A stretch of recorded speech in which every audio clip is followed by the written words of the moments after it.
sama sekali nggak menjawab dan dia cuma duduk di ujung tempat tidurnya sambil tersenyum jahat. Assalamualaikum warahmatullahi wabarakatuh. Hai, halo. Terima kasih kamu yang udah klik video ini dan selamat datang untuk kamu yang baru aja bergabung dengan channel aku, Tamara Del. Kali ini aku akan menceritakan tentang salah satu urban legend yang terkenal dari Jawa Timur. Inilah kisah dari Herlina. Now it's summertime. Sebelum aku memulai cerita tentang Herlina ini, aku minta tolong kalian untuk klik dulu tombol subscribe-nya. Terima kasih. Dan kita akan mulai kisah tentang Herlina. Kenapa kisah ini akhir-akhir terdengar lagi menyeruak lagi melalui sosial media? Kamu yang penasaran, ikut di dalam ceritaku. Kisah ini berawal ketika ada salah seorang perempuan santriwati dari salah satu pesantren di Jawa Timur. Kisah ini tidak pernah ada yang tahu sebenarnya tepatnya di mana, tapi orang-orang sering sekali mengatakan bahwa kejadian ini terjadi di daerah Lamongan, Jawa Timur.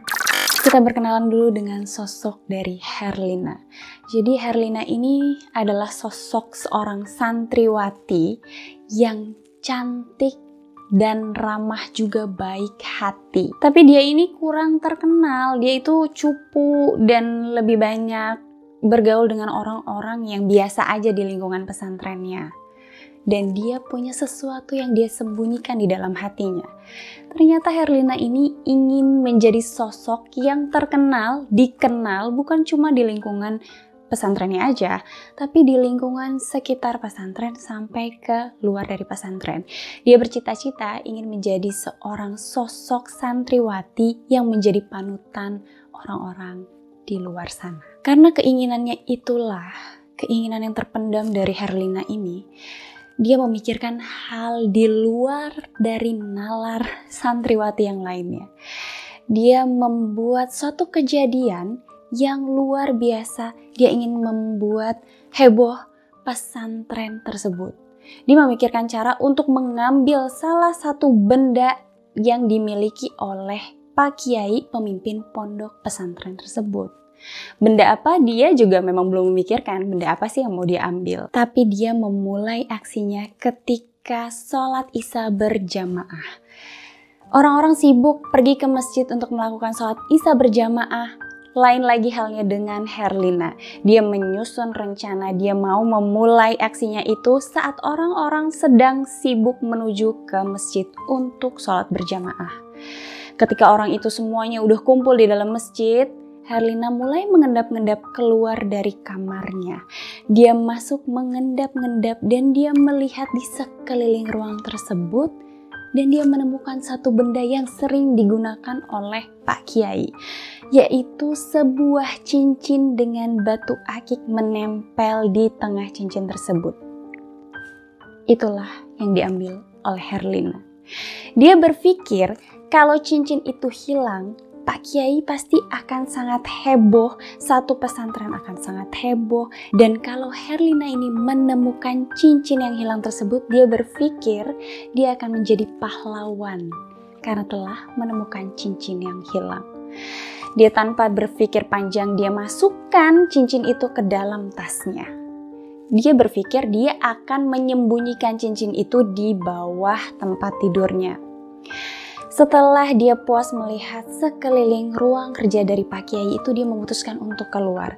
Saat dia keluar itulah sholat isya berjamaah pun selesai. Dia kebingungan apa yang harus dia lakukan. Dia sembunyikan tasnya itu tuh di dalam kerudungnya. Dia sembunyikan, dia jalan seolah-olah baru selesai beres dari sholat isya berjamaah. Pak Kiai yang masuk ke ruang kerjanya langsung menyadari bahwa cincinnya itu hilang. Dia langsung ngasih tahu ke pengurus pondok pesantren. Pengurus ini langsung heboh untuk cari di mana cincin itu dan menyebarkan ke santriwati yang lain. Karena ini merupakan cincin yang sering dipakai sama Pak Kiai, makanya para pengurus dari pondok pesantren itu berinisiatif untuk memeriksa semua barang-barang dari santriwati, termasuk Herlina. Dikumpulkanlah santriwati yang ada di kamar yang baru keluar dari masjid, semua dikumpulkan dan digeledahlah barang-barang juga badan dari santriwati. Dan ditemukanlah cincin itu belum sempat disembunyikan sama Herlina di bawah tempat tidurnya, masih ada di dalam tasnya. Segera itu si Herlina langsung dibawa ke kantor pengurus pesantren. Di situ Herlina langsung dikasih tahu sama pengurus pesantrennya. Dia bilang, kita akan laporin ke Pak Kiai kamu telah mencuri cincin batu akiknya. Dan kamu pasti akan diberi hukuman. Herlina itu sangat kaget, takut banget. Rencana dia gagal, udah gitu dia mau dilaporin ke Pak Haji dan lebih parahnya dia akan dihukum. Tapi yang lebih anehnya lagi yang ada di dalam pikiran Herlina ini, dia takut cap sebagai pencuri itu menempel di dirinya dia itu. Awalnya dia akan dianggap sebagai pahlawan karena menemukan cincin, tapi akan berubah 180 derajat, dia akan dicap sebagai seorang pencuri. Dia yang ketakutan terus disuruh sama pengawasnya itu, penjaga dari pondok pesantren, untuk tunggu dulu di kamar, kita akan ya mungkin sedikit meeting lah tentang apa yang akan dilakukan kepada Herlina ini. Dia yang lagi galau ini mikirin bukan masalah hukumannya dan bukan masalah dilaporin ke Pak Kiainya ini, tapi dia takut image buruk itu menempel. Yang tadinya pengen image baik, dia akan dicap sebagai pencuri. Dia udah mondar-mandir di kamarnya, dia bingung apa yang harus dia lakuin. Tanpa berpikir panjang karena dia ketakutan, dia langsung menyiapkan tas dan memasukkan barang-barang yang ada di dalam kamarnya itu, dan dia berniat untuk kabur. Dan di jam 10 malam itulah akhirnya dia mengendap-endap keluar dari pesantrennya. Dan ketika dia nutup pintu gerbang, ada beberapa warga sekitar yang ngeliat seorang santriwati keluar dari pondok pesantren tersebut. Herlina ini ketika menutup pintu gerbang, dia langsung lari sekencang-kencangnya. Agak bingung nih warga yang ngelihat, kenapa kok ada santriwati malam-malam sekitar jam 10 lari terbirit-birit keluar. Tapi mereka nggak sama sekali menghiraukan, ya sudahlah mungkin dia ada keperluan. Di jalan itu dia berpikir dia kayaknya harus pulang. Dia mungkin ya butuh tempat perlindungan dari orang-orang yang akan menghukum dia. Dan dia itu lari di gelapnya malam, dan di saat itulah ketika dia lagi lari sekencang-kencangnya, ada mobil dari arah yang tidak terduga dengan kecepatan yang sangat kencang menabrak Herlina dari belakang. Herlina kemudian terjatuh, terguling-guling sampai dengan ke bahu jalan, dan mobilnya berlalu begitu saja. Jasad dari Herlina ini diketemukan sama warga sekitar dalam keadaan yang sangat-sangat mengenaskan. Jadi bagian mukanya itu udah rusak, bagian tangan dan kakinya pun rusak, mungkin bahkan ada yang patah-patah. Warga yang menemukan ini panik, ada seorang perempuan di pinggir jalan dalam keadaan mengenaskan. Warga ini langsung membongkar tasnya untuk mencari identitas dan dia menemukan alamat tempat tinggal dari Herlina. Warga ini langsung memanggil warga-warga sekitar untuk minta bantuan.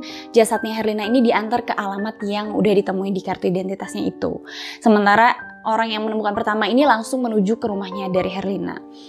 Ketika dia sampai di depan rumah Herlina, dia mengetuk pintu dan orang tuanya keluar gitu.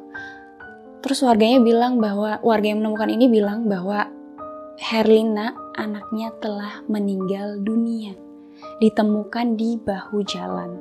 Orang tuanya gak percaya karena gak mungkin dia itu ada di pesantren, gak mungkin Herlina tiba-tiba ada di luar dalam keadaan telah meninggal. Jenazah Herlina ini dibawa ke rumah orang tuanya, dimasukkan dan ditaruh di ruang tamu. Kemudian kain yang menutupi Herlina ini dibuka sama orang tuanya untuk memastikan sebenarnya itu Herlina atau bukan. Ketika penutup kainnya itu dibuka oleh orang tuanya, betul terlihat sosok Herlina sudah dalam keadaan yang sangat-sangat naas dengan muka yang telah rusak dan penuh luka. Orang tuanya ini kaget bukan kepalang. Kaget sekaget-kagetnya, gak percaya karena Herlina ini setahu mereka ada di dalam pesantren, gak mungkin dia bisa keluar, ditemukan telah meninggal pula di jalan. Orang tuanya langsung bingung dan gak ada pihak pesantren yang nganterin, satu orang pun gak ada dari pihak pesantren yang nelfon atau ngasih kabar ke orang tuanya ini. Orang tuanya bingung, terus nyuruh orang untuk cari tahu kenapa Herlina bisa pulang dalam keadaan gini dan gak ada satu orang dari pesantren pun yang ikut mengantar atau memberikan informasi. Akhirnya disuruhlah satu orang itu pergi untuk mencari informasi. Dan orang itu akhirnya mendapatkan informasi dari warga yang sempat terakhir kali melihat Herlina keluar dari pondok pesantrennya. Dia bilang Herlina keluar dengan muka yang ketakutan dan lari-lari. Dan dia juga dengar selentingan bahwa Herlina ini sempat dituduh sama orang-orang di pesantren telah mencuri barang di pesantren. Dan sampai akhirnya dia dikejar-kejar, makanya Herlina terlihat keluar dengan lari-lari. Begitu suruhan orang tuanya ini akhirnya mendengarkan informasi itu, cepat-cepatlah dia balik ke rumahnya dan akhirnya menyampaikan ke orang tuanya. Orang tuanya kaget lagi bukan kepalang. Tega banget ini orang-orang di pesantren, kok anak saya yang mau menuntut ilmu di sana tega-teganya dituduh sebagai pencuri. Udah gitu dikejar-kejar, mau diapain? Kenapa harus kayak gitu? Orang tuanya marah, kesel dengan jasad dari Herlina yang masih ada di depan mereka itu. Mereka udah marah, gak bisa mikir apa-apa. Dendam yang ada. Tega banget, jahat banget mereka pikir orang-orang di pesantren itu.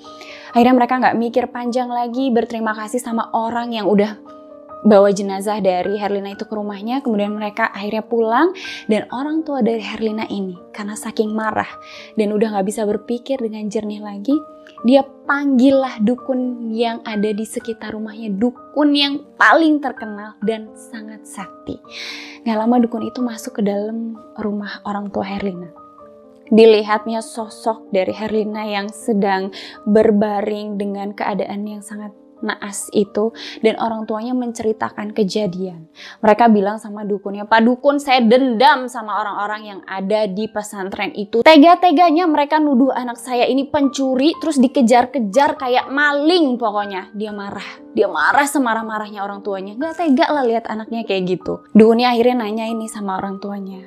Baiklah, apa yang mau dilakukan sama orang tuanya ini dengan jasad anaknya? Orang tuanya bilang, "Kami dendam, Pak Dukun. Kami ingin anak kami ini bangun lagi, bangkit lagi.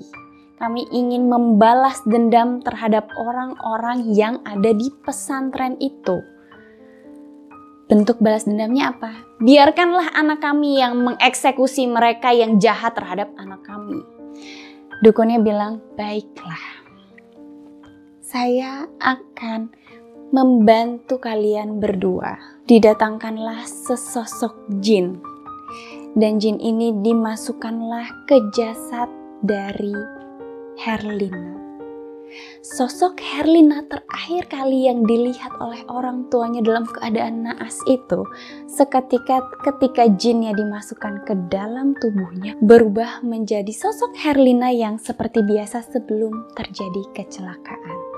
Kemudian Herlina bangkit, duduk, dan bahkan bisa berbicara. Orang tuanya sama sekali nggak kaget. Pokoknya keinginan mereka harus sampai tercapai, Herlina harus balas dendam. Dukunnya bilang, ada beberapa hal yang kalian perlu tahu dari kebangkitannya Herlina ini. Apa? Kata orang tuanya. Mereka seperti nggak kaget gitu, seperti biasa aja. Apa yang perlu kami tahu? Herlina ini setiap malam Jumat Kliwon, atau bahkan setiap malam, itu akan mencari darah segar. Orang tuanya terlihat nggak peduli apapun lah itu yang perlu diketahui atau syaratnya apapun. Dah, beres. Dukunnya meminta nominal uang yang tidak sedikit, bahkan orang tuanya bisa ngasih gitu aja. Saking dia udah gak mau pusing, gak mau ribet lagi. Dah, terjadi kesepakatan ini antara dukun dan orang tuanya. Setelah Herlina ini bangkit, diantarlah Herlina kembali ke pesantren. Selama perjalanan dari rumah menuju ke pesantren ini, orang tuanya sedih tapi kayak tenang gitu ngelihat lagi sosok anaknya. Oh, udah seperti biasa lagi, walaupun sudah tampak terlihat perbedaan. Jadi dia kelihatan kayak lebih murung, lebih pendiam, dan lebih lesu gitu. Sampailah mereka di depan pagar dari pondok pesantren ini, sekitar setelah sholat Isya. Disambutlah sama beberapa orang pengurus dari pesantren yang mereka kaget. kok Herlina bisa diantarin sama orang tuanya? Kapan Herlina ini minta izin untuk keluar? Seingat dari pengurus pesantren ini, Herlina akan dijatuhi hukuman. Nah, akhirnya orang tuanya menyerahkan kembali, ya entahlah pembicaraan orang tuanya apa dengan Herlina dan juga dengan pengurus pesantren. Akhirnya orang tuanya ngasih sedikit nasihat sama Herlina, tapi Herlina terlihat seperti lebih nggak peduli dengan omongan dari orang tuanya maupun pengurus dari pesantren. Pulanglah orang tuanya ini dan akhirnya Herlina bicara dengan pengawas dari pesantren ini. Dan pengawas pesantren bilang dia akan dimaafkan dengan beberapa syarat. Yang pertama, dia harus minta maaf kepada Pak Kiai, dan yang kedua, dia harus menerima hukuman. Herlina bahkan gak jawab apa-apa, dia cuma bawa tasnya dan dia menuju ke kamar dari asrama pondok pesantren itu. Hal-hal aneh mulai terjadi. Ketika dia sampai di kamarnya, beberapa orang di kamarnya ini, teman satu kamarnya, kaget. Herlina, kan orang Jawa ya, dia ngomong gini, Herlina, kemana kok semalam gak ada? Kaget loh aku, kamu dari mana aja, dicariin loh sama beberapa teman kita juga kamu gak ada. Gitu katanya. Herlina sama sekali gak jawab. Dia cuma naruh tasnya, terus dia duduk di tempat tidurnya.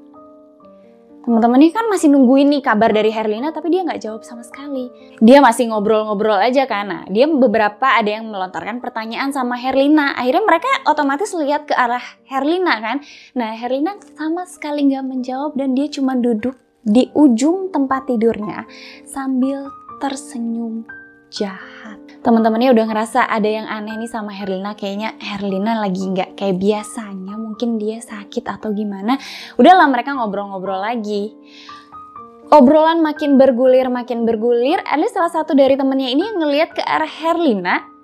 Dan ternyata Herlina nggak ada di ujung tempat tidurnya. Terus dia kasih tahu, Herlina kemana ya? Kok nggak ada gitu. Terus yang lain baru, oh iya ya kok nggak ada. Tapi kok kayak cium-cium bau-bau busuk gitu, terus bau anyir, bau amis sih, dari mana kok tiba-tiba ada. Heboh lah mereka satu kamar itu, terus cari sumber dari baunya ini tuh di mana, soalnya tadi nggak ada. Begitu mereka cari sumber baunya itu, ternyata bau itu berasal dari tas yang dibawa Herlina. Mereka kayak ragu-ragu gini, ini kita buka jangan ya, apa, penasaran kok bisa sampai bau gini. Temennya satu lagi bilang, mumpung Herlinanya nggak ada, udah buka aja, kita juga perlu tahu nih apa isinya. Dibukalah tas dari Herlina itu dan ternyata ditemukanlah darah yang udah lama membusuk dan jadi bau. Ketika mereka lihat isi tasnya itu darah yang udah bau, yang udah busuk, itu akhirnya mereka langsung lempar karena mereka kaget. Terus akhirnya ada satu orang yang akhirnya naruh kayak ke tempat semula gitu karena takut ketahuan Herlina. Akhirnya mereka langsung tidur di tempat tidur masing-masing. Jadi pikiran dari mereka sebenarnya udah mulai berasumsi yang enggak, tapi mereka nggak saling ngomongin aja karena masih kayak belum yakin lah mereka. Keesokan harinya pun datang dan keanehan terjadi lagi. Setiap sholat berjamaah, Herlina itu nggak pernah tampak di saf-saf saat sholat berjamaah. Kalaupun terlihat, Herlina ini terlihat di paling belakang. Tapi karena dia di paling belakang, nggak pernah ada juga yang lihat beneran dia sholat atau enggak. Desas-desus mulailah ada di sekitar pondok pesantren. Dan kalaupun teman-teman yang nggak lihat nih ada di saf waktu sholat berjamaah, yang di kamar pun menyaksikan bahwa Herlina sebenarnya nggak pernah sholat di dalam kamar itu. Mulailah ada desas-desus kejadian-kejadian aneh. Nah, ada lagi cerita dari warga sekitar bahwa sering ditemukan beberapa kejadian lah. Yang anehnya lagi ada kabar dari luar pesantren di lingkungan warga-warga sekitar yang menceritakan bahwa ada ditemukan mayat di sekitar kampung itu, katanya udah bersimbah darah dan lehernya itu bolong. Nah, heboh lah di dalam pesantren, gonjang-ganjing, ada apa ini sebenarnya, ada kejadian apa ini? Terlupakan ini kasusnya Herlina. Malam hukuman yang diberikan dari petugas penjaga pondok pesantren ini akhirnya tiba. Herlina akhirnya harus masuk ke salah satu kamar sebagai bentuk hukuman karena tindakan pencurian itu. Herlina dimasukkan ke dalam kamar sendirian. Ketika jam 12 malam, dia ketok pintu dari dalam. Dia bilang sama penjaganya, dia minta dianterin untuk ke toilet. Akhirnya dibuka pintunya dan dianterinlah Herlina ini ke toilet. Penjaganya nungguin di luar. 5 menit berlalu, 10 menit, 15 menit, kok nggak keluar-keluar? Bingung ini penjaganya. Dia teriakin tuh, dia panggil-panggil Herlina, Herlina udah belum? Gitu. Gak ada jawaban sama sekali. Dia mulai panik nih, ada apa takutnya Herlina ini kenapa-kenapa di dalam. Dibuka lah, digedor juga pintunya. Gak bisa karena dikunci dari dalam. Diketok-ketok lagi, Herlina buka gitu. Gak dibuka sama sekali. Dia udah mulai panik, dia panggil lah penjaga-penjaga yang lain dan pengawas-pengawas yang lain. Dia bilang, ini Herlina minta antar ke toilet tapi sampai 2 jam ini di dalam dia gak keluar-keluar. Akhirnya ada ide untuk, yaudah kita dobrak aja, takutnya Herlina pingsan di dalam. Akhirnya mereka bareng-bareng ngedobrak itu pintu kamar mandi dan terbukalah pintu kamar mandi. Dan yang terlihat di dalam kamar mandi itu adalah sosok perempuan, bukan Herlina. Jadi dia berambut panjang, berpakaian warna merah dengan taring yang keluar panjang dan darah yang ada di mana-mana, di mulutnya, di bajunya. Sontak itu para penjaga dan pengawas pesantren ini kaget dan berlarian kemana-mana saking sosok itu mengerikan. Nah, penjaga yang tadi nganterin Herlina itu masih meyakinkan ini sosok Herlina atau bukan gitu, karena terakhir kali yang nganterin kan dia. Akhirnya dia lari langsung menuju ke Pak Kiai. Dia cerita, Pak Kiai ini ada kejadian yang luar biasa, ini sosok Herlina berubah menjadi sosok yang aneh. Pak Kiai udah mikir nih ada hal yang aneh pasti yang luar biasa, sampai pada teriak-teriak. Akhirnya didatenginlah toilet yang tadi dan Pak Kiai ini melihat sosok yang sama yang diceritakan sama penjaganya tadi. Dia melihat sosok yang sangat mengerikan. Pak Kiai langsung berpikir ini pasti ada kejadian aneh, nggak mungkin, ini nggak pernah ada kejadian kayak gini. Diajaklah berkomunikasi makhluk yang ada di dalam toilet itu dan dia menceritakan kejadian demi kejadian kepada Pak Kiai. Pak Kiai bilang, apapun yang terjadi kamu tidak boleh ada di pesantren ini karena tempat kamu bukan di sini. Ya, Pak Kiai kan berilmu ya. Kemudian si makhluk itu dimasukin ke dalam botol sama Pak Kiai. Pak Kiai bilang harus membuang makhluk yang ada di dalam botol ini. Dia pergi sebentar, dia bilang harus ke tempat yang tidak pernah dikunjungi sama orang. Khawatir ini bakalan ketemu sama orang terus nanti digunakan yang tidak-tidak. Begitu Pak Kiai kembali, ini penjaga sama pengawas kan masih pada gaduh, masih ketakutan, ada yang shock gitu. Ada yang sampai nggak bisa berkata-kata saking mereka nggak pernah ngelihat sosok seperti itu. Akhirnya mikir, gimana kalau kita datengin aja keluarganya. Keluarga dari Herlina ini kan biar gimana pun pasti tahu ada apa sebenarnya. Akhirnya beberapa perwakilan dari pesantren dan Pak Kiai ini datang ke rumahnya Herlina, menceritakan kejadian yang sebenarnya dan nanyain sama orang tuanya Herlina, kok bisa sampai gitu, kan orang tuanya yang nganterin. Nah, orang tuanya Herlina pun kaget, oh ternyata kejadiannya begitu. Tapi mereka nggak bilang bahwa mereka yang mendatangkan dukun untuk membangkitkan lagi Herlina. Mereka cuma minta maaf atas kejadian yang telah terjadi dan kejadian-kejadian aneh yang terjadi di pesantren. Setelah Pak Kiai ini ngobrol sama orang tuanya Herlina, akhirnya Pak Kiai ini memutuskan untuk ayo kita kuburkan jasad dari Herlina ini dengan cara yang seharusnya dan semestinya. Biar nggak perlu lagi ada kejadian-kejadian seperti ini dan kisah-kisah seperti ini nggak harus menyebar. Dikuburkanlah jasad Herlina ini dengan cara yang baik. Tapi apa boleh buat, cerita sudah berkembang di masyarakat tentang hantu santriwati Herlina. Ini adalah salah satu urban legend yang terkenal di Jawa Timur. Kamu mungkin yang tinggal di Jawa Timur lebih tahu kisahnya seperti apa. Kamu boleh juga komen di kolom komentar menceritakan lebih jelas lagi seperti apa sebenarnya hantu Herlina ini, seheboh apa dan seterkenal apa. Dan seperti biasa, aku minta tolong kalian untuk subscribe channel aku, di like dan dinyalain lonceng notifikasinya biar kita cepat-cepat ketemu di video berikutnya. Jangan lupa, mungkin Herlina lagi ada di sebelah kamu.